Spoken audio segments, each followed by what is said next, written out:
Hi, good morning, one and all. Today we can discuss about spinal cord. See, the spinal cord is located in the vertebral canal of the vertebral column.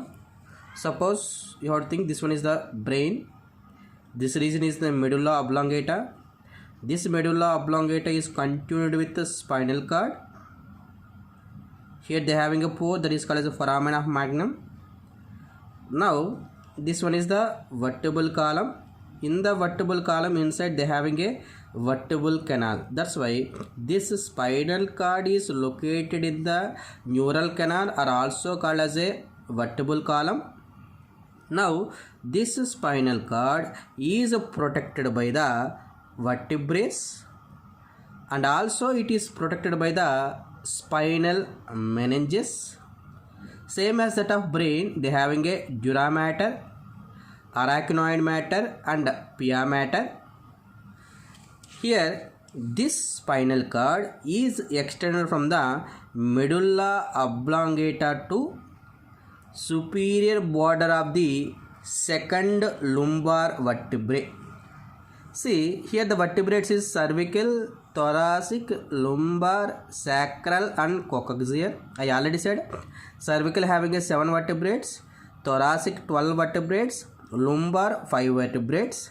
This spinal cord is extended from the medulla oblongata to second lumbar region. In the second lumbar region, this spinal cord can be tapered at one point. Now see here, this spinal cord having a 2 enlargements like this. 2 enlargements. This is the superior enlargement. That superior enlargement is called as a cervical enlargement, and inferior or posterior, it is present in the lumbar region, that is called as a lumbar enlargement. This spinal cord is divided into 2 halves. When it is ventral side, that is called as a median fissure. When the dorsal side, that is called as a median sulcus. This spinal cord can be tapered at a conical portion known as a conus medullaris. This point is called as a conus medullaris. It is extended between the first and second lumbar vertebrae in adults.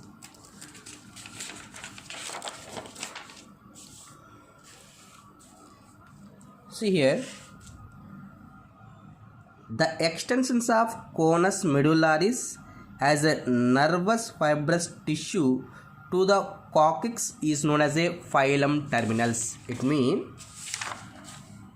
this point is called as a conus medullaris. From there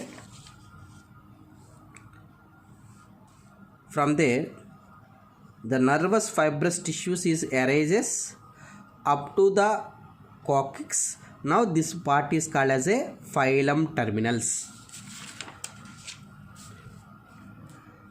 The internal anatomy of the spinal cord it can shows. Now this one is the internal anatomy.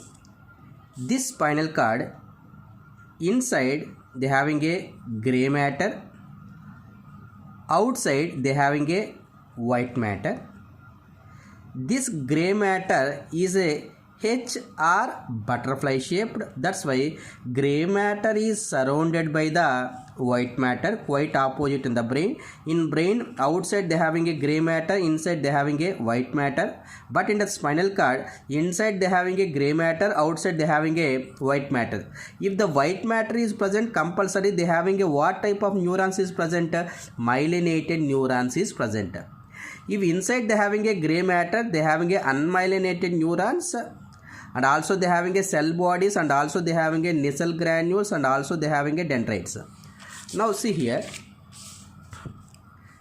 that's why I wrote the central arch of gray matter is surrounded by the outer white matter. The gray matter is composed of cell bodies, neuroglia and dendrites, and also they having a unmyelinated axons. Center part they having a central canal or also called as a spinal canal. Now this part is called as a central canal. The medulla oblongata having a fourth ventricle, that is called as a myeloceole, that is continued with the spinal cord.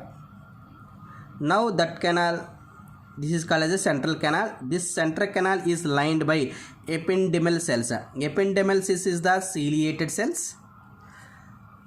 This gray matter, they having a horn shaped extensions is there. When this gray matter can be extended to anterior side, that is called as a anterior horns, or also called as a ventral horns. And this is the posterior side, this extension, this is called as a posterior horns, or also called as a dorsal horns. Ventral horns is the motor function, dorsal horns is the sensory functions. Sensory indicates what? It can carry the impulse to the central nervous system. Ventral horns having what type of neurons is there? Motor. It can take the signals from the central nervous system to the effector organ. That's why this spinal cord is acting as a middleman. See, this gray matter is subdivided into two regions, that is called anterior and posterior horns, and it is acting as a coordinating center for the reflex actions. Reflex action indicates the involuntary action. It is not under our control, and it is also acting as a middleman between a receptor and also a effector, and it can conduct the sensory and the motor impulse to and from the brain.